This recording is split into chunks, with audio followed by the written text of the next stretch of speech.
Hey guys, what's up? What's up, guy? What's up, guy? We're back again. Welcome back to our channel. We're gonna do Q&A this time. We asked some people on Instagram to ask us some questions. Thankfully, a few people actually asked the questions. Yeah, thanks guys for getting your questions in.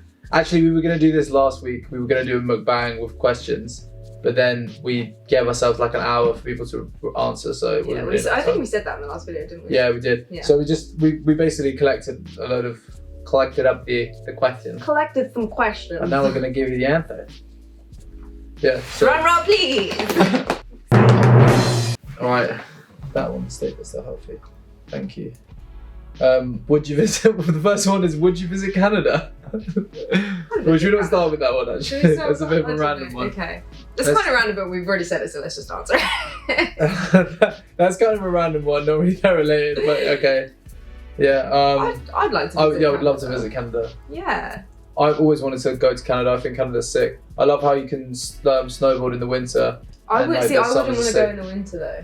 No, I mean, I probably wouldn't want to go in the winter. I'm sure there'd be really nice summers and stuff, but I like how in Canada, like if I were to live somewhere else, I'd probably think potentially about Canada. Really? I know a lot of people in Canada say, nah, you wouldn't want to deal with the snow. They're probably right. But the idea of like it being really snowy and going snowboarding and doing all this stuff like that and having like, I'm pretty sure they have like set snow days or something like that. Yeah, but I feel like the snowboarding and then the summer would be sick. That's just such a novelty. Like, you're not doing that all the time, do you know what I mean? Yeah, no, but like when you can, man, I would, yeah. Yeah, cool, that's and Canada's got a lot of really cool stuff. Yeah, that's like cool. Drake. But yeah. To see Drake. Yeah. Yeah, we're definitely not going to bump into Drake. Yo, man, we're in Canada. just DM him now. We're thinking of moving to Canada. No. If we move to Canada, will you become friends with us? Yeah. Yeah. That's the deciding factor. If Drake wants to be our friend, then, you know. No, but Canada's cool. No, I just don't think I could hack the winters. Like, I just get so cold. Like, even here, I'm freezing now. I don't know if it's like that in the whole of Canada. Actually, probably. And it's literally October. It's not even October, it's September. And I'm freezing. Yeah, I can't deal with the winters. I love the UK, Canadian but it's dead. Deep winter, like, getting snowed in. Yeah. Anyway. Yeah. No, but I'd love to go to Canada. Let's go. Yeah. Yeah, we'll go to Canada. We're game. We like that one. Will you guys get married one day? I don't even know one, do you? No, I'm joking. Yeah. I don't think it's a question of will we. It's a question of when. Yeah, I think it is a question of when.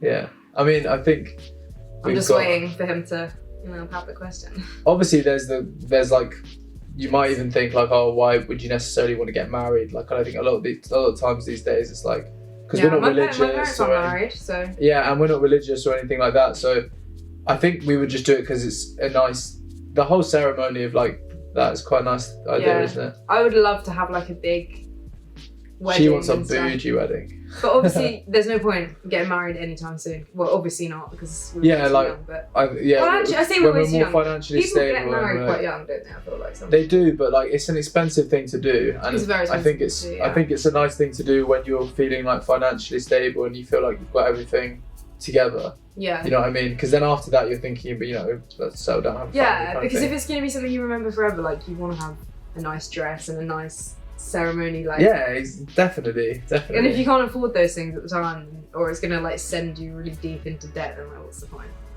Because it's just so it's not something we're looking to do right now because we don't have any money. However, in the future, we'll probably be married. Love your accent. That's one of them.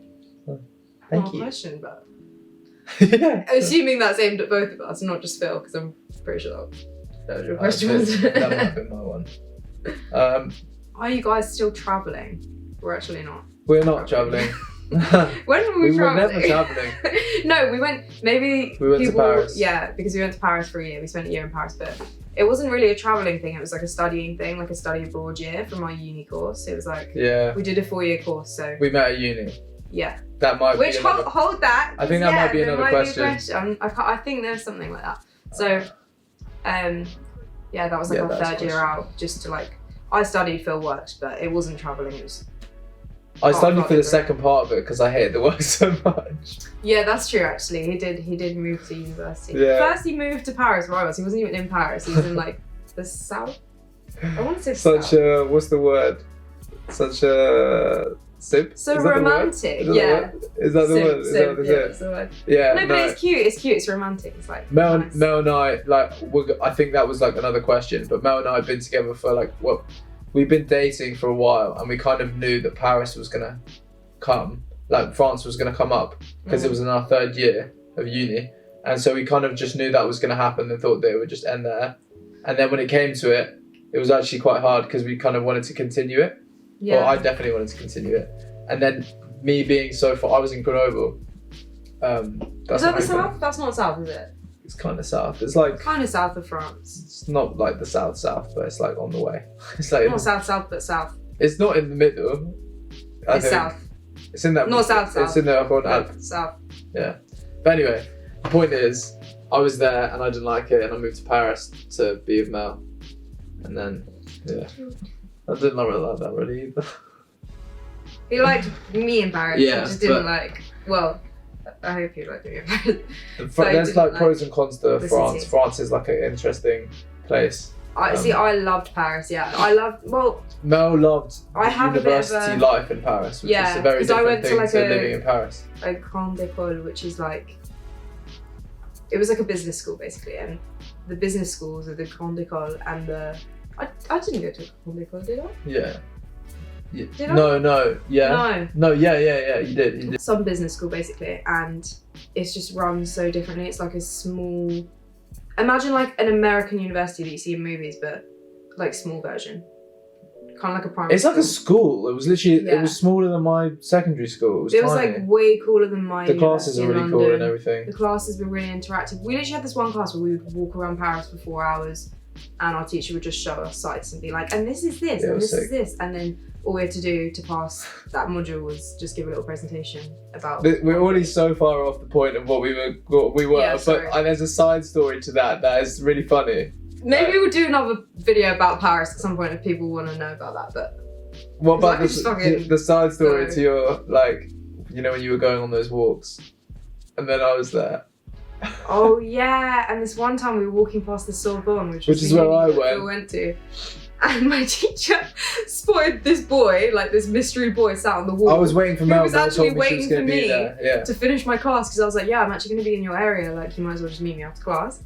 And my teacher saw him and was like, let me ask this random student what he thinks of the Sorbonne. Me and my friend Charlotte were creasing up, like trying to act like we didn't know him or whatever. Charlotte also had no idea what was going on. She doesn't speak French. Yeah, Charlotte had no idea what she was saying. Charlotte flagged her way into this class, and I had to speak French for her because she had to be like a French speaker. But loads of the people, they didn't even realise that we were they were like, why is this so funny? And me and Charlotte were just cruising up in the corner, and everyone's looking at us like, freaks, these English girls, such freaks. And then obviously they talked to me afterwards, and everyone was looking at them like, what are these like? Oh, and then this one time Phil came on the class with me because he used to just stay at my apartment, and I was like, oh, you might as well just come to the class with me. It was 6 a.m. How did she not? She didn't even.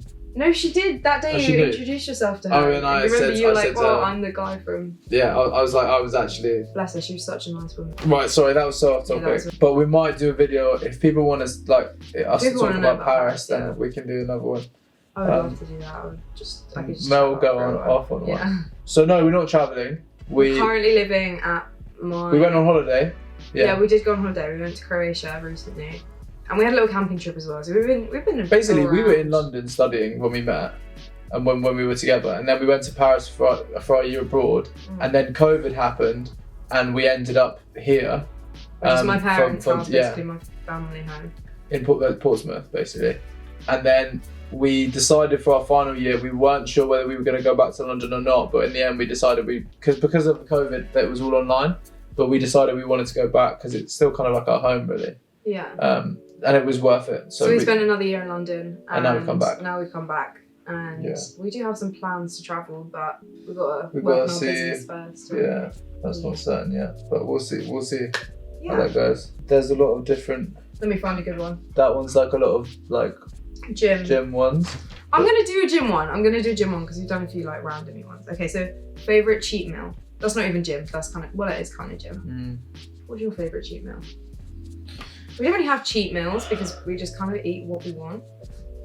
But yeah, I probably cheat a little bit more. Yeah, but is it really cheat when you have like 3 brioches every day? Yeah, I mean, the thing is, like, especially when I'm like cheating. When I bulk, yeah, like I technically kind of cheat all the time, really. But if like for like a proper meal, I would say maybe like burgers and things like that. Like I'd have like burgers and chips and like I eat that kind of thing. Or like I'll get like a kebab or like some kind of fast food. Like I love fried food and stuff like that. So I like healthy food. Like I really like healthy food. Mel's I much prefer a home cooked meal over any takeaway. But if I do want to eat out, I do like chocolate. That's true. I do like chocolate. But if I want to eat out, I want to eat something like. Yeah, I might want to go to a cafe and get some pastries or something. That's a bit of a cheat for me. The thing is, that's just not a cheat for me at all. That's just like regular part of my diet. Regular, like, I don't even consider because that's a snack, it's not a meal. Do you know what? Maybe a cheat for me would be like pizza. I quite like pizza, like a nice pizza. It's got to be a good pizza because I'm very picky with my pizza. Also not a cheat for me either. Yeah, that's not a cheat for you, is it? It's just not. Maybe I'd get like a Domino's or like a Pizza Hut, like cheesy, that is a cheat. Like stuffed crust. But I wouldn't eat that kind of pizza. That's a big pizza. But that's good. A cheese like a big thing, isn't it? Do you know what I actually really like? Like Thai food or like Indian takeaway. Indian takeaway, that's one takeaway I really like. That doesn't count as a cheat for me. That's like healthy. That's a cheat for me. That's so full of fat, like all the yeah, but it's not butter. Unhealthy. I mean the butter, the sugar, the oil, it's quite unhealthy. I ignore all of these things. It's alright for him because he eats like 4,000 calories. Well, not at the moment, but I'm getting there now. 3,000 or whatever calories a day. That's probably one of the questions, honestly. So. Yeah, sorry, I don't want to give everything away. There's what's your diet like? Someone said that. So I guess we kind of answered that a little bit. Generally speaking, we're quite healthy. We're quite healthy. I think in the summer we've relaxed a little bit here and there where we can, but we were kind of on like low calories to stay lean during the summer. And in the winter, like when I get into my proper bulky periods, like there are times where I definitely end up eating quite unhealthily because I just I don't plan my calories well enough sometimes, which I'm trying to do better this time. But generally speaking, we try to eat healthy because it just makes you feel good. Yeah. Like we do eat. I personally do like eat little things here and there, but most of my meals are pretty like. Yeah, we have quite structured meals. Like I'll always have protein oats for breakfast. Phil always has a shake at the moment, like a protein shake with oats. Which is literally oats and protein as well, but I just drink it because I can get more in. Lunch, we're a bit more like rogue. We just eat whatever's in the fridge, like. But it's still like bread and salad and bread and like cold meats or some vegan meat replacement or whatever it is. And then dinner, we always seem to have. We make food together for dinner. Yeah, we'll have like tuna rice with vegetables and stuff, or chicken. Yeah, and I have like kind of the same thing as Mel with slightly higher proteins, like when I can, unless we're eating the same meal, and like more carbs. So it's just like not even that, and then I'll have like extra snacks here and there and stuff. So our diets are generally pretty good. I did a reel of like what I eat in a day, which was when I was on a cut, so it would change obviously now that I'm eating more, and Mel did one too. So you can check those out on our profile. Yeah. A lot of fitness ones, so I'm going to mix it up. How to stay positive whilst in a negative environment / situation. Aww. So whoever asked this question, firstly, I hope you're okay. Yeah. There's a lot of things you can do. This is hard stuff. Yeah, it's a hard one. It's a hard one, but I think for me personally, what I would do to try and stay positive when I'm in a generally negative situation is I do things to distract myself from that situation. Like during the lockdown, I would always want to go on walks, make sure I'm getting my workouts in, just like things that like see nature and get the endorphins flowing a bit, and like just have things that you enjoy doing. Like if you really hate working out and going for walks, don't do that obviously, because that's not gonna work for you, but those things work for me. Like listening to music as well, like having long baths and stuff. There are things you can do like that for sure, but then also I would say like do anything you can to keep yourself positive, like those things. But another thing as well is if you can make that negative like environment, get out of it. If you can get out of it, get out of it. Yeah, like if there's no need for you to be in it, get out of it. That's like you speaking from experience from Paris, isn't it? Like you don't in so many situations you don't have to be in them. Like you can find, like normally you can find a way out of it. But if you are stuck in a negative situation, like for me when I was younger, I felt like a lot of these things are things that you don't really have a choice about. So that's fair enough. But you can try and make those environments more positive. Like you can try to do things to make whatever is negative more positive. Like if you're a more positive person, you can tend to make those environments like do more things positive within yourself. reason, basically, like make changes within reason Do what to you make can. yourself feel better. If you can, like if for example you're in a place you don't like living in, this place you're living in right now, whatever, like Phil did, you try and move. Like if that's within your means, then like move. But yeah, if not, then try and make it more positive, like by yourself, doing things that I mentioned earlier, or with friends. if it's people making a negative situation, try and turn it around. Yeah, or make, if for example it's a friendship group that you're having a bit of a shit time in, then make new friends, which I know sounds a lot, it's easier said than done, but join clubs and like do things, put yourself in positions where you can meet new people. Just meeting new people in general, I feel like it's gonna breed more positivity, don't you think? All right, next one. So that's that one. Something you can both relate to. We both relate to a lot of things, honestly. Yeah. Like we obviously both love gym, and well, not necessarily gym, obviously. Yeah, we're both very into that, but then that kind of comes with like health and like general well-being in that sense. We have the same taste in music. We have quite a lot of the same taste in food, I'd say. We have a lot in common. We both like animals, traveling. But is that the question? Something you can both relate to? I don't know, is there a deeper meaning to this question? Maybe something that's happened that we can both relate to, like an experience we can both relate to. Maybe that person can clarify that question and then we can answer that. Maybe you just send us a DM.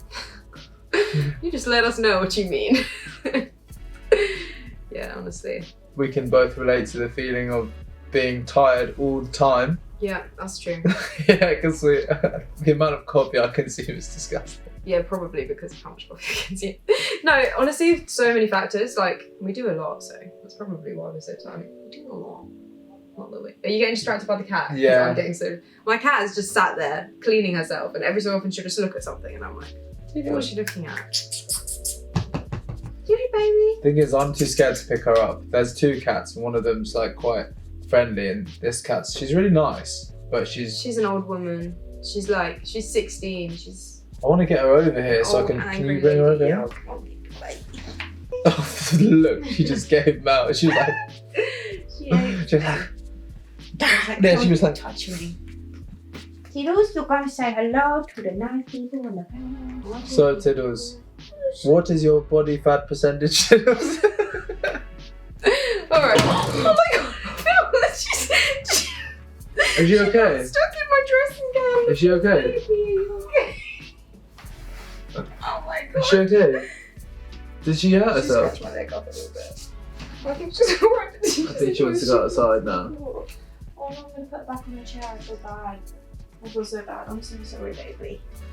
Let's put you back on. Right, now, what is your body fat percentage? I don't know, honestly. I've got a scales that kind of... Oh yeah, doesn't it say on the app? Yeah. I don't know, is it accurate? Like, these scales we have. I don't think they're that accurate, but they can measure the variables. So if you measure yourself and then over time it changes, you can track how much, you can track your weight and like That body works, fat change. But I don't think that it's necessarily very accurate. I think last time I checked, mine was like 14. Mine's 50. Well, no, that's not right, is it? Mine can't be 14. Yours can't be 14, it's not possible. Check mine. Mine's 15%, and I think it's been as low as 14 something at one point, but it used to be, Jesus Christ, it used to be supposedly 17% or something like that.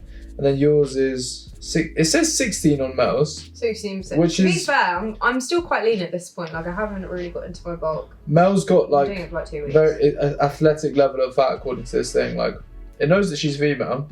It's like, normally women hold a lot more fat, but Mel doesn't really hold much fat on her, like her legs or anything like that, which is normally quite it's a... my North African genes. Yeah. I've got like such skinny legs, and I won't... Normally girls hold quite a lot of fat on their legs and stuff, don't they? Like, yeah, usually women hold and the fat then like on the stuff. back and like... But I just hold it all on my stomach.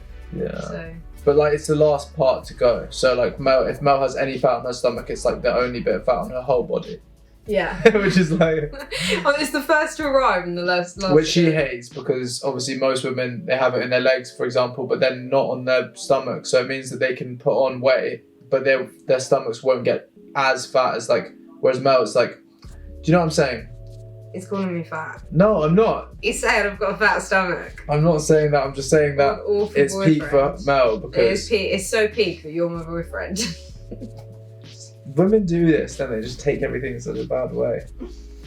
I'm joking. Let's go. Right. Let's go. How did you both meet? Tell you what, first impressions of each other, followed by how did you both meet? Surely Well, they how kind we of met come together, first, don't they? Yeah. So So we met at uni, as we mentioned earlier. We met in French class because I did international business with French, and Phil studied international relations with Yeah. French.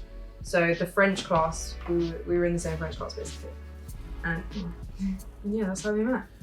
And we Yeah. also we were living in the same student accommodation. in Wembley. Wembley.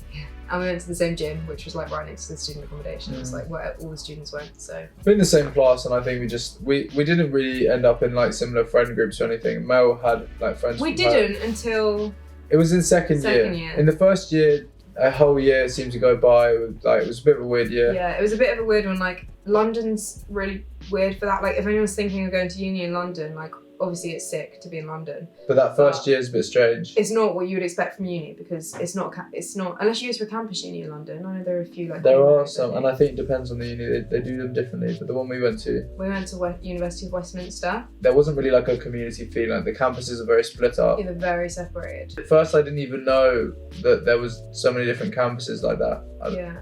I was on 2 campuses because I studied business and French, so French was on a different campus. I was just on the. You were always on the same campus, weren't you?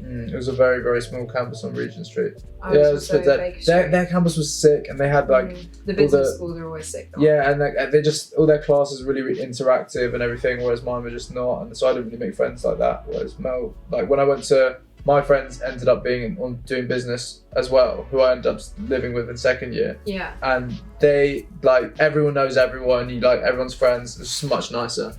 But even in first year, like first year was a bit. So think about that. I was lucky that I had my brother and his friends living in London as well. I didn't so have anyone. I spent a lot of time with them, and like a lot of my friends from home were in London too. So I was just quite lucky with that.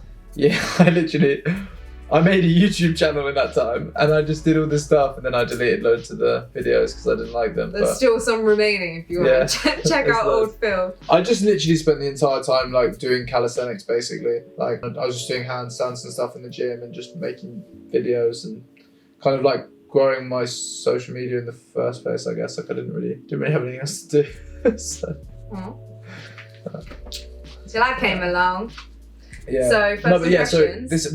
that was such a long way around. That's how we met. That's how But we then met. technically, First impressions of each other. Shall I go first? yeah. I'll go first. I'll go first because I know yours is gonna be funny.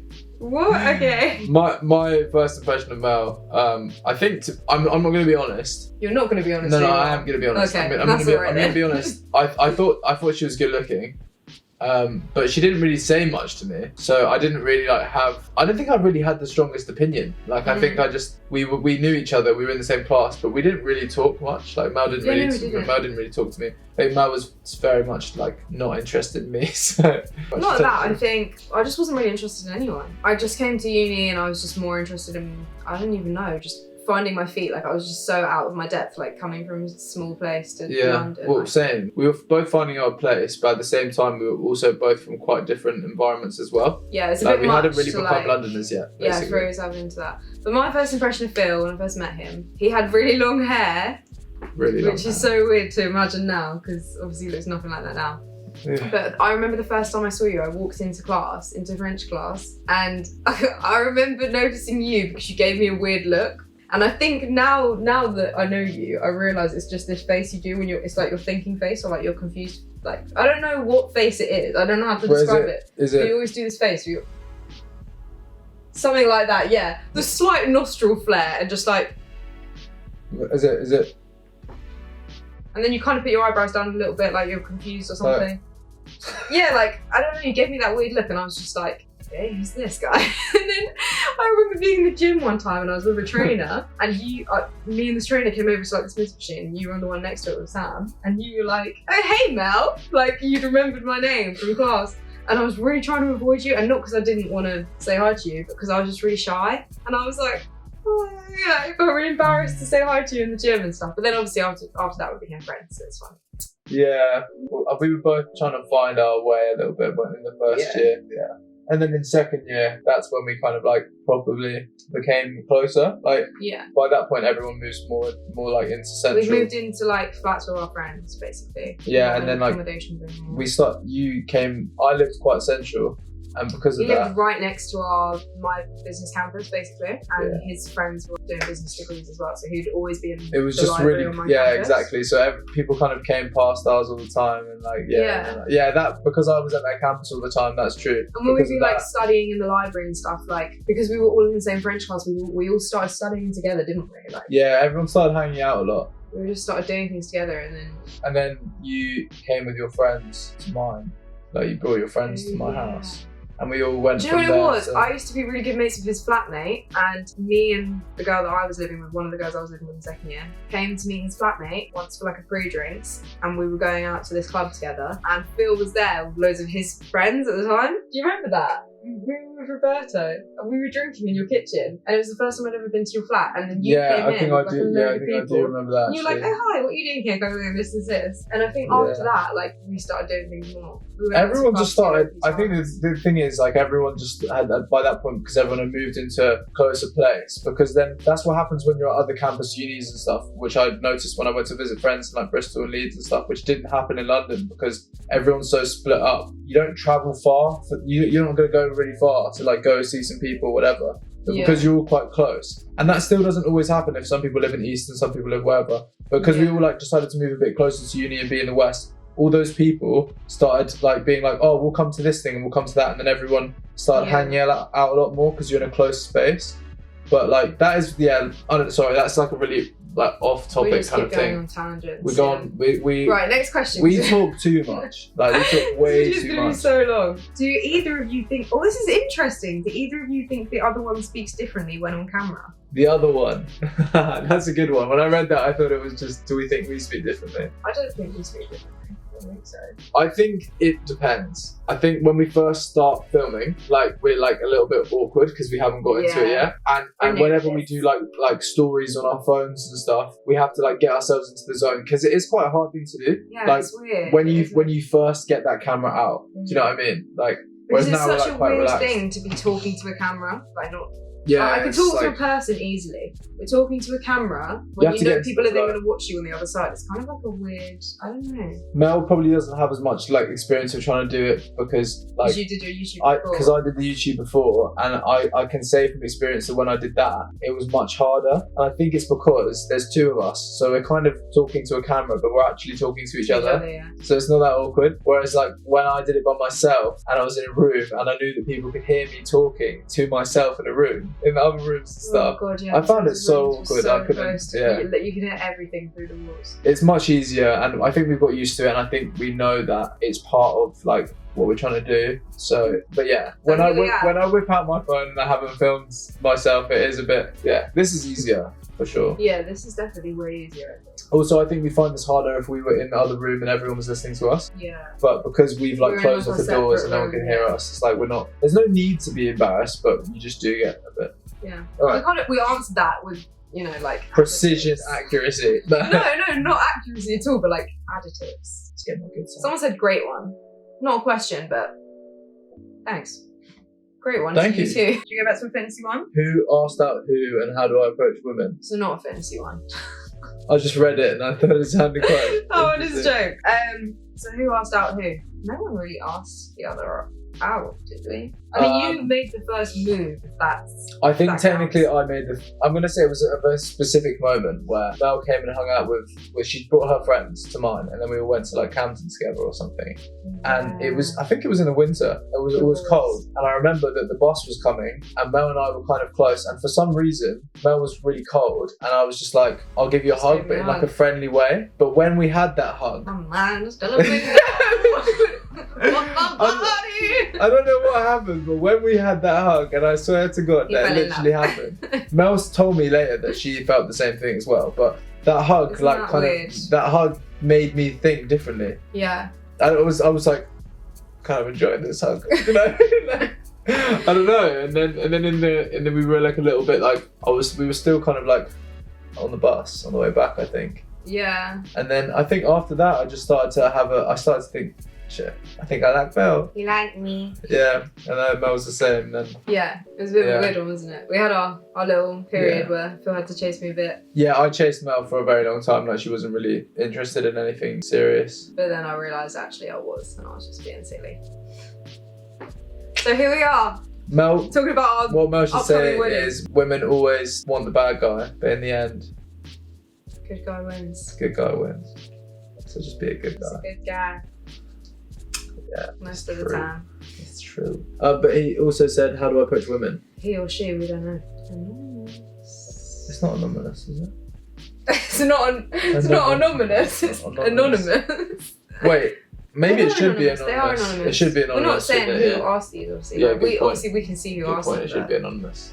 How do you approach women? Good question. I'm probably one of the worst people you can ask about that because I really hate approaching women. Confidence. You shouldn't need to approach women anyway, so firstly. Yeah. In the past, I don't like approaching women. Like, I just don't really like doing that kind of thing. But if you do, the best way is to just be confident. And that sounds like that's way easier said than done. But it's exactly the same with like our Instagram and everything. Like, you just how have to. about you let the girl? No, but I'll just say that from my perspective. From my perspective, in terms of confidence, being a confident person can be hard to do. But you just have to go at it. Like, don't seem arrogant. Be really friendly. Seem really nice. But be confident in yourself. Like, don't be embarrassed. Just be like, and take rejection as a mosquito. Oh, that clap though. The way I was just like. But you could call that one of the I should have just been like, yeah. Fuck. He's got a bad shoulder. My rotator cuff. Alright. Yeah, let me give my perspective on this one. I think there's a time and place. Firstly, I'm going to say that because some people don't like being approached in certain situations. Understandably, at night when they're alone, definitely off the cards. I think it's easier in places where it's generally more acceptable to approach someone, like uni, school, whatever. Not so much in the gym unless it's like really relevant. Like, I don't want to be that girl that's like, oh my god, don't ever approach girls in the gym, because that's not how I genuinely think. Like, I think you can approach girls in the gym, but I understand that a lot of girls don't like being approached in the gym, and me included. Like, if you're gonna like hit on someone or whatever and make them feel uncomfortable in that sense, like, then don't. But if you're just genuinely like gonna ask a genuine question or have something genuine to say that's not gonna put them in an awkward position or make them feel uncomfortable, which obviously, you know, I'm saying that you probably don't know what's going to put them in an awkward position, but you have to be like a nice, approachable person and be like cautious with it, and like don't be like a sneaky. Don't be a slippery snake, basically. But sometimes guys just come up with the shittest excuses for like trying to talk to girls, or they come at it in like a maybe underconfident way, and then it kind of seems like a bit of a creep potentially. Do you know what I mean? Or like, I think you just have to come with like a bit of confidence. If you're gonna have some kind of excuse, make sure it's a really good excuse. Do you know what I mean? And just like read the situation, because I feel like sometimes read the situation. Just read the body language. Like, if someone's clearly like stepping back from you, like they feel uncomfortable and you can see it, then obviously just leave it. Like, that's a rejection. You can you can kind of sometimes know if women want to be approached or not. Yeah. Kind of. Like, it's hard to tell, but basically what we're saying is be friendly, be confident but not overly confident. Don't be a dick. Choose a situation well. Like, be friendly but not too friendly. Be confident but not overconfident. Also, one very important thing for me, especially if you're gonna approach a girl or woman, whatever, don't touch them. Like, that's the worst thing for me. 100%. The amount of times someone in the gym has come up to me. I don't know why people do this. I'm like, why are you touching me? You don't need to touch me. Like, if you want to talk to me, that's completely different. I'll decide if it's, if you're being a creep or not. But if you touch me, I'm automatically thinking creep. Yeah, I think because especially like sometimes maybe it's a little bit more acceptable in not even cultures that different from ours. Like, maybe even if you're in like the Mediterranean or some shit, and everyone's kind of like a little bit more like socially Yeah. I don't know, but like here, There's different social norms. there's but different just- social norms, yeah. But in somewhere like the UK specifically, or it's probably the same like America and Canada and stuff. I don't know, like. I think the general rule of thumb is just don't touch. Yeah, someone. like there's no need. I think you don't know each other. You know what I mean? Yeah. So like, there's no need for that. Why would you? It's just Yeah, unnecessary. there's no need. But yeah, that's that one. So So moving on. moving on to the next one. Let's get through these because we they're need to actually get through taking this. ages. Yeah, like. sorry, we're taking ages. I'm gonna kill two birds with one stone with this one. Something you regret about calisthenics, or with calisthenics, sorry. And do you think it's harder for women than for men for calisthenics? So I'm gonna start. Something I regret calisthenics wise is not starting sooner. I wish, because I think there's another, I'm going to chuck in 3 questions here. Someone said, when did you start calisthenics? Okay. So I actually started attempting handstands last summer in the lockdown. Kind of gave it up for the whole of the winter, like when we moved back to London, like the winter lockdowns and everything. I didn't really do any calisthenics because we were just working out at home and I was just focusing mostly on like bodybuilding. So I also regret that. I also regret not really keeping it up. And then I sort of restarted it this springtime, like April, May. And I've been doing it more since then. So when did you start calisthenics? I started calisthenics literally like 5 years ago. My fitness like journey has kind of been a bit up and down in terms of what I've done. I feel like the thing about calisthenics, which is a little bit different to gym, is that there's different types of calisthenics for starters, and the kind that I started, which is really easy to get into, is trying to learn sort of skills and stuff, because you can kind of do that anywhere and it doesn't have to necessarily be structured. Like I started just doing loads of handstands, like anywhere, like in my garden, like whatever. When I was on holiday, I just did handstands the whole time. And you can do that kind of thing quite a lot. There's that kind of calisthenics, and then there's also like reps and sets, which is something that I didn't get into until like quite recently. So I started with all of that kind of stuff, like the handstands, and then kind of got into gym, and then started incorporating everything. Like I kept learning more and more about it. So it's not like I can really say that I've been doing calisthenics for 5 years, because I also did like mostly gym and like avoided it. And even now, doing both of them can be a bit hard. And when you come up with like a structured gym plan or like a workout plan to do in the gym, and most people in the gym are bodybuilding and weightlifting, it's sometimes hard to try and fit your calisthenics in or work out where that fits in. Like if you're trying to learn skills, it doesn't really necessarily go with I'm doing this exercise and this exercise and this exercise. Do you know what I mean? So that's what Mel's been finding it hard to fit in with. And even for me, it's like, it is difficult to work out where it all fits in sometimes if you're trying to do everything. So is there anything you regret? I wish that I hadn't stopped doing it, because there was a moment where I didn't do it for a very long time. You should always, like, if you ever feel like you hit a plateau or you're not going anywhere or what, you should definitely look at why that's happening. But don't give up. Don't give up on it. Yeah, I gave up on it for a very long time. And maybe I do wish that I started a bit younger, because I was pretty unathletic when I started, like 19 or 20 years old. I was seriously unathletic, so it was so hard for me. Like when I tried to learn to do it, like I know a lot of people who start calisthenics now and they they're so good, like so good. You can get if you're already kind of athletic. And you have like a good body weight ratio, body strength to body weight ratio, you can already do push-ups and pull-ups and all of that. You can get good really fast with just calisthenics. Yeah, that actually brings me to what I was going to say, because obviously whereas the that third part for of me the question, that didn't, like, it took me a very long time. The third part of the question was, is it harder for women? Do you think it's harder for women than for men to do calisthenics?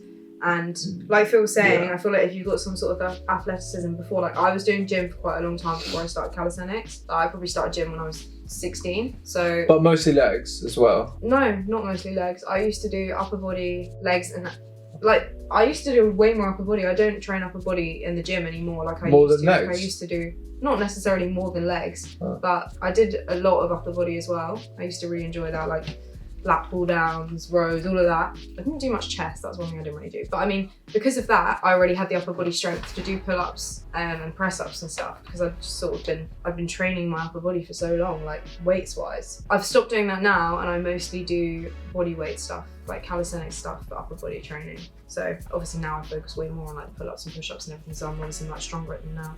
But yeah, I think generally a lot of women have less natural upper body strength, and so it can be harder for them to do certain calisthenic skills. But women are naturally more flexible, aren't they? So they can do things that maybe men can't as easily, like some sort of a lot of mobility stuff, flexibility stuff. I think it's easier for women to learn to do the splits and stuff like that than it is for men. Yeah. And even to do handstand presses. Yeah, there's certain happy things press. like, yeah, with handstand presses and like skin the cat things and just like certain stuff where they tend to be more flexible than men. With building muscle comes being less flexible, and because men get natural muscle, like they naturally also less flexible. Muscle. Yeah. If that makes sense. So women can do stuff like Mel was saying with the handstand presses and things, which men find a lot harder.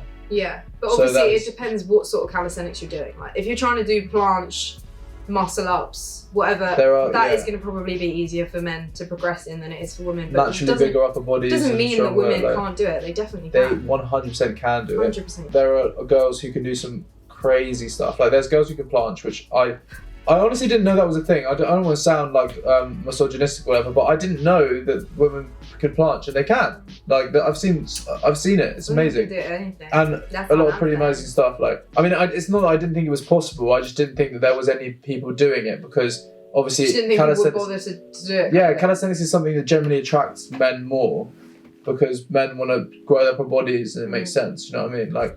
Yeah, although I'm seeing a big increase in female interest in calisthenics, which is great, because it's a great form of exercise. Yeah. It's something that's really good for your head, I believe. Like, not that gym isn't, but gym can if you don't treat it the right way, and especially at the beginning when you don't feel like you already have that good of a body, it can really get in your head, because like the way you feel about everything is completely obsessed over your own physical physique. Whereas with calisthenics, it's like what you can achieve. It's like performance versus physique, and having performance related goals in general for people in the gym or versus calisthenics, and not focusing as much on physique is just really good for your own mindset, because you're striving for something but you don't get like, you don't feel like negatively like, because physique, like you can be chasing the physique forever. You're probably never going to have your dream physique, realistically. And there's things I'm that never you going can't to have change. my dream physique. Like my dream physique is like, I don't know, like some Beyonce, big hips, this, but I'm just not built like that.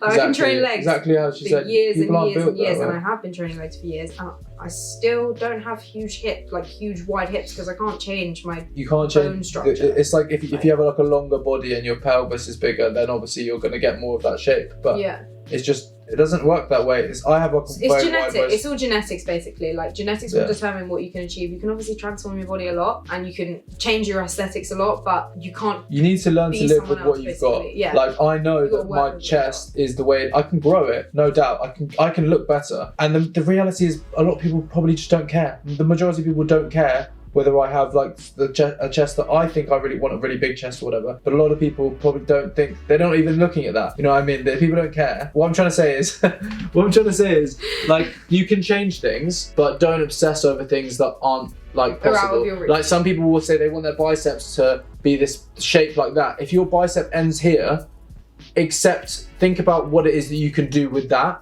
But don't try and don't want something that's not physically possible. Just like learn to love what you have and like work on ways to improve yourself. But that's. Which brings me to. Wait. Is that body shape just from calisthenics? No. As we've mentioned a million times, at the moment we do like hybrid training, both of us, which is obviously like a mix of calisthenic style training and bodybuilding style training. But we've both done both in the past. And I've done mostly gym. Phil's done a lot of calisthenics, but he's done a lot of gym as well. And we actually set our goals probably around, not our goals, sorry. We set our macros and stuff like that around our aesthetic goals, which are obviously more bodybuilder focused. So we work in the gym a lot towards those goals, but we work obviously for our more performance related goals.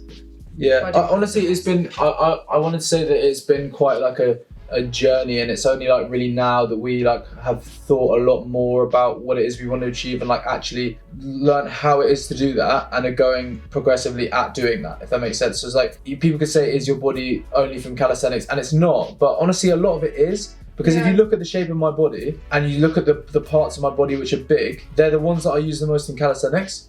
So since I started doing any kind of gym at all, I definitely was training arms in the gym. But there's a lot of muscles that I honestly, bodybuilding is something I'm only really actually understanding now and getting into now. Something where I'm like working out how to properly isolate every muscle and how to really contract those and grow those muscles. Whereas in the past, I was kind of supplementing gym with calisthenics. Like I was doing all these skills, my body was kind of growing based on that, and then I was just kind of going at the gym, like just trying stuff willy-nilly. And it's like, not to say that just because we gym as well, that your body isn't, you can't get a sick body from just doing calisthenics. You can. You can, like 100%. I know so many people who have really quite muscular physiques just from calisthenics. I mean, it helps if you do weighted calisthenics, like weighted pull-ups, weighted muscle-ups, whatever, things like that, weighted dips. Like if you're trying to grow your upper body, for example. But you can really shape your abs and stuff by doing like L-sits and hanging leg raises and handstands and stuff like that. You can really change your physique by doing it's gonna be dependent on, I think a lot of people who don't know that much about it at the beginning, like if I was to tell this to a beginner, I'm gonna explain how it works like in the most simple way to understand it. There's no muscle building isn't about gym or about calisthenics, whatever it is. Right, the battery died and I had to put a new battery in. But basically what I was trying to say is that muscle building all comes down to progressive overload, which is basically making your muscles, it's called mechanical tension, and making it increase over time. So it means you have to work. Mel thinks like this is unnecessary, but working your muscles harder over time. So no, like, I don't think progressive overload is unnecessary. They're talking about the rep ranges and stuff. No, but like basically it's about improving over time, and this is not something that I necessarily realised until that long ago either. But it's like your muscles have to get stronger and be able to achieve more of what it is on the exercises that you're doing over time. And if they don't, then they're not going to get bigger. That's just basically how it works. And also, if you do really quick stuff like powerlifters or some calisthenics, like the some of the skills stuff. That stuff, because it's a very short amount of time, your muscles get stronger but not necessarily bigger. So it's more the stuff where like you're time under tension for a little bit longer. Yeah, hypertrophy rather than strength. Anyway, I just wanted to say that because a lot of people will ask that question, can you build muscle with calisthenics or whatever it is? 100% you can. Obviously, it's the reason gym is easier in certain ways is because, for example, like if you want to train specifically your arms, with calisthenics, you've got to find a way to put all the tension specifically on your arms, which can be kind of hard to do. Whereas with calisthenics, with the gym, you can pick up a weight and you can move it in exactly the way you want to move it. So yeah, and all the machines have been built for that and stuff. Obviously, like if you're doing bodyweight exercise, it's more full body. All of the sort of bodyweight exercises that you do incorporate. They're amazing. They make you feel good. Like yeah, but basically, key takeaway from that. Progressive overload is what you need to grow muscle. And also I'm going to add to that nutrition. Nutrition is so important. Like if you want to grow muscle, you basically need to be in a calorie surplus. Yeah. But we're not going to get into macros. Some people have amazing genetics and they will excel, and you'll have people around you who'll build muscle without even trying. It happens. But if you're not one of those people, we can do another video about this if people want us to do it, but you need to just be eating and working out. Hard. Yeah. Anyway, so we get to these questions because we don't want to get too deep into all of these, but it seems like we are. So if you guys ever want us to talk about any of these things, we will. I just want to bring up this one that someone else built. When are you hitting legs? Phil always gets this. Like his legs are actually naturally really big. He might. No, I don't know if that question means when are you hitting them, as in like a sarcastic, are you ever going to do it? I don't know, maybe. But it might be what days do you hit legs? So if it is a sarcastic one. He's about to show you these quads. Check these quads. 300 pounds of pure muscle. I actually naturally have, luckily for me, I actually naturally have kind of bigger legs. So I do put work into them, and there is muscle that I built myself, but like his legs are pretty built already, basically. They were more built. Like when I started working out, my legs were kind of not that far off what they are now, whereas my upper body was like a twig, because that's just my genetics. Yeah, so I actually only really started training legs properly not that long ago. Like I did it a bit here and there in the past. Like I would do some stuff. Like a year ago, I kind of started training them a bit more, but I neglected them over everything else, obviously because of calisthenics mostly, because I was mostly doing calisthenics. So it's only really when I started doing gym that I started training legs properly. But and I didn't train them in lockdown at all. For guys that don't train legs, because I know there's like this big thing of guys not training legs and just training their upper bodies, it's so key for like increasing your testosterone. Firstly, they're amazing. The biggest muscles in your body are in your legs. Obviously, when you train those muscles, you're just pumping testosterone. Like it's your a body the biggest muscle. Yeah, exactly. Yeah. Like, there's loads of really good reasons to train them, which we can explain in another time if anyone wants to. But honestly, I think people don't like training legs because they hurt, in a way. like when It does you hurt. start. But the endorphins, or like the pleasure you get out of training them, is almost so much better because of that. Yeah. Do you know what I mean? Like once you actually get into legs, you'll love it. I do legs, at the moment I'm doing legs 3 times a week. I've been doing it 2 times a week, mostly, but 3 times a week. Let's just stick I with love that. legs. I still dread my leg days. I do it twice a week now. Phil does it twice I a week. was doing it once a week, and I've only ever done it once a week, but now I'm doing it twice a week. Yeah, I'm trying to do 3 times a week for this bulk, but I basically do 2 times a week at the moment, 3 when I can squeeze it in. But the point is, I still, after doing legs at least twice a week for the past however many years, I still dread every leg day. Yeah. But before legs, I'm You like, dread it? literally today, I was clinging onto Phil on the way into the gym, like, I don't want to do it. Yeah. Take me home. Like, I hate doing, well, I think I hate doing legs until I get into it. I start working out. And It's I'm like when actually, you know this that is you have to sick, go like, gym when you're kind of tired, but yeah. you know that you feel good after it. Because legs when you're is like going a to train way legs, more extreme version of that. you know that you're going to go in there and you're going to feel like all kinds of pain and Yeah. it's going to be horrible and your whole body's going to be It's going to be a falling. mission, but it's going to be worth yeah. it. Not falling, I mean failing. Yeah, anyway. Who wears the trousers in the relationship? We should have kind of like grouped these and covered them all at once. That would have been really easy. But Mel 100% wears the trousers in a relationship. except today I'm wearing shorts. I get to make a lot of decisions because I feel like This is a fair relationship.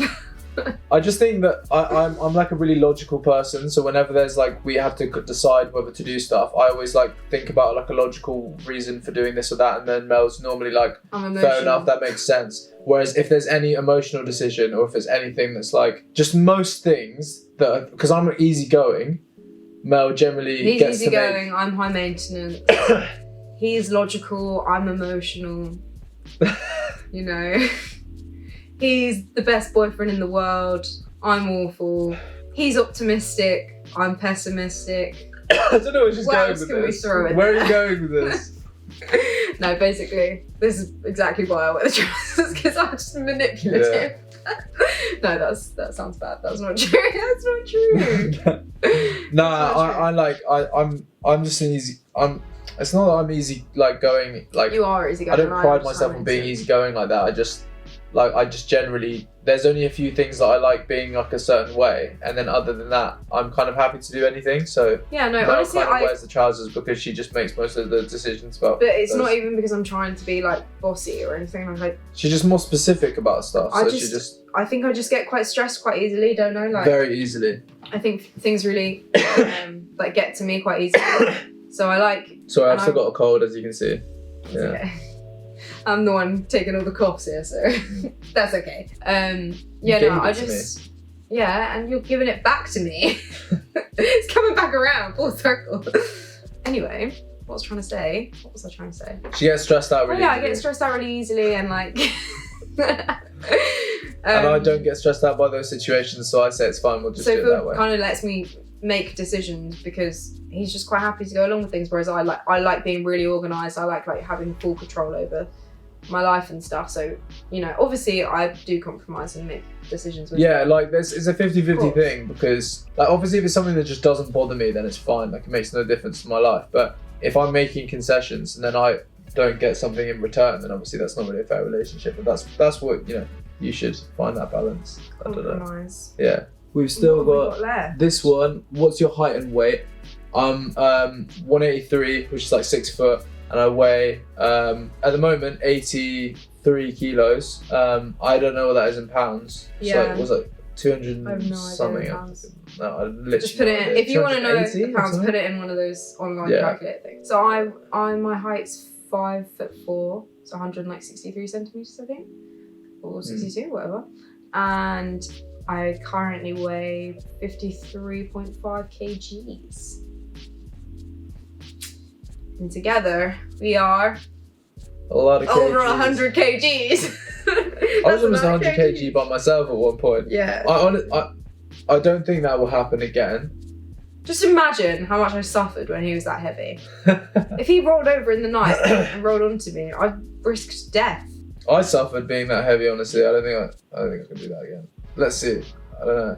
Someone asked, do you take any supplements and how do you get your protein? Do you just simply take a protein shake? We both use protein, like protein powder. We actually use vegan protein powder, don't we?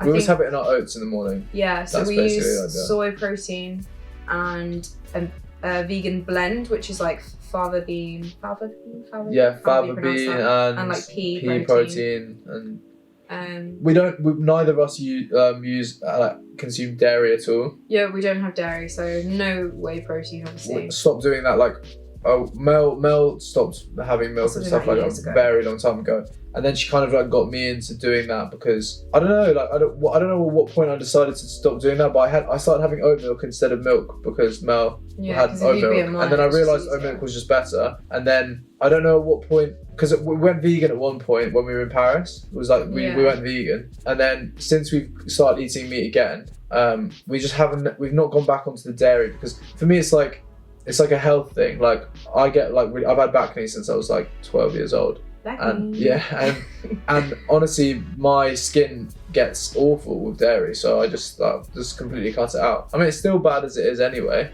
No, but it's really improved, don't you think? And I think personally for me, but that's just health in general as well. My skin's even like, I don't have a specific acne issue, but my skin is worse when I have dairy. I've noticed, like, dairy's just not really like a necessary part of your diet at all. I mean, obviously it's nice. There's things that we're used to culturally, like if you're French, you obviously cheese and stuff, and like the butter being in sort of all sorts of pastries and things. But if you're just trying to eat healthy and you eat rice and meat with vegetables and make some kind of sauce out of that and whatever, there's no real need for the dairy to be involved in that. Like, yeah, but I mean, obviously, each their own. But for us, we've found it pretty easy to skip dairy. So, yeah. But with the supplements, the protein. So the protein shake, it's like in the morning we'll have that in our oats, just because it's like an easy thing to do. But then at other times we're going to be probably eating, like, meat's going to be obviously the highest protein intake. But then you can get things from like meat and fish. I kind of meant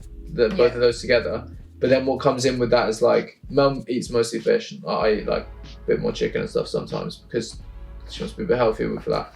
But then obviously you get your protein from all sorts of things too. So like most carbs have loads of protein in them. So I get a lot of protein from my carbs. And then like with beans and things and stuff like that. Vegetables, peas. They all have protein, and it all adds up. It all really adds up. Yeah, if you just make a meal with loads of vegetables in it, you'd be shocked at how much protein there is in that. Yeah. Honestly, but yeah, we try not to rely too heavily on supplements, and we try and eat just like quite healthy, balanced. So I was gonna say with the protein, it's like the reason it was so easy when we were vegan is we were kind of bulking the whole time, and because you can get so much protein out of all these little things added up, it was easy. But then as soon as we started like cutting, we realised it was actually much harder unless you've got loads of like protein powder and other kind of like fake things which you can get in the UK, which are higher protein and lower calories. Then it's really easy to get it in. But otherwise, we didn't have that at first, and eating meat made it so much easier for us. Because like, for example, look at the macros in like chicken. It's mostly protein, very low calories, so you can easily get your protein in which you need when you're on a cut. Whereas obviously when you're bulking, it doesn't really matter because you can kind of get it anywhere. Now that we're heading back into the bulk, we're gonna reduce the meat down a little bit. Yeah, reduce the meat a lot and have some more vegan options and stuff. Why not, honestly? Like, yeah, you definitely don't need as much protein when you're bulking as well. So think what your body feels like. Sometimes I can tell my body like just prefers clean foods, and depends what they are, and like. If I eat so much chicken, like, my body definitely doesn't appreciate that. You know what I mean? My nostrils don't appreciate that. His farts when he eats chicken are actually awful. When the supplements, like at the moment I'm taking creatine and I take a multivitamin, vitamin D3 because like we don't get any sun here, and B12 because most people need to take B12. And then sometimes I don't always take creatine, like I'll come on off of it. And then some of these other little ones, sometimes if I think for whatever reason that I might have an iron deficiency, I start taking iron or whatever. I'm a little bit obsessive because I just I self-medicate quite a lot, but I don't actually, I sometimes just go cold turkey and don't have any vitamins or anything for really. Yeah, I don't have any creatine personally because I had like some mad acid reflux when I used to take it regularly, and my brother had the same thing. Yeah, loads of people you need to drink loads of water. Happened to me as well. Which is crazy though for me, because you know how much water I drink. Don't I drink like crazy amounts? I think it affects different people differently. Yeah, it might be something to do with the fact that you don't hold much body fat and stuff. Yeah, I think I just was taking the recommended dose, but that was too much for my body. I've taken the recommended dose and it still gets me sometimes. Still, yeah. Honestly, I don't know how people do it in hot countries, But me personally, creatine in the summer, not drinking enough water, working out outside in the sun. And even if you're going not a out for good drinks combination. occasionally and stuff, like it just Yeah, I just, I mean, I don't know how that works. Stomach and chest pains ever is actually. If that happens to you, that is what it is. It's the Yeah. creatine. Like, But yeah, I also just take, not obviously, but like I take like multivitamins. I take vitamin B12, iron, and D3 as well. That's pretty much it for supplements. The rest, there's not really any more questions, but just people have said some nice things. Stay fit, stay healthy. Thanks, we will. I'm sure there was another one. I don't think there was. Oh, just one of my mates saying inspired me a lot because he didn't really do some of the calisthenics. He did lots of reps and sets and stuff, but he didn't do like. Shout out Grindovamatter.mo. Yeah, shout out Mo.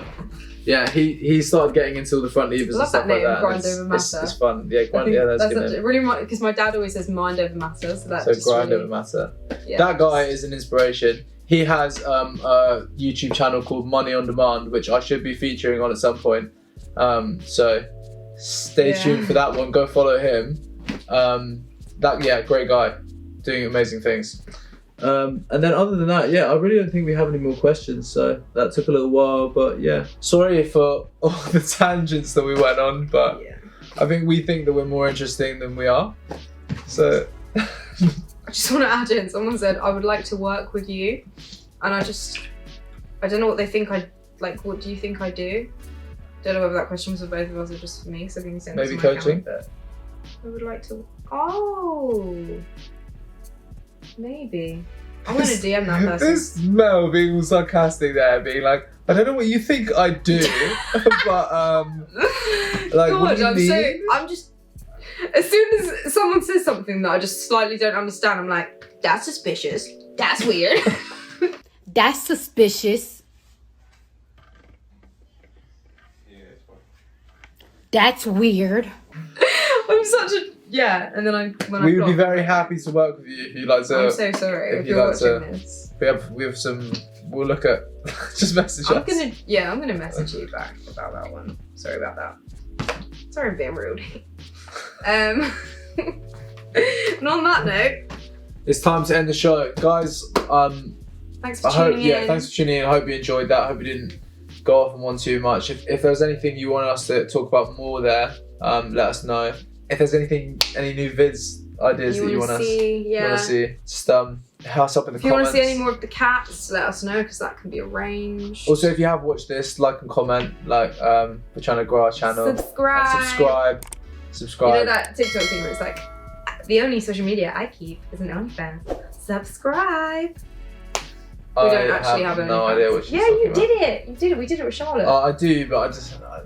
He did the Girl OnlyFans humour. part. Just check my TikTok if you want to see what I'm talking about. So thanks, guys. Follow us up on all the things. Like, comment, subscribe. All the things. And See you in the next video. See you in the next one. 1, 2, 3, 1, 2, 3. 1, 2, 3, 1, 2, 3. Are you gonna sit on that side? Yeah.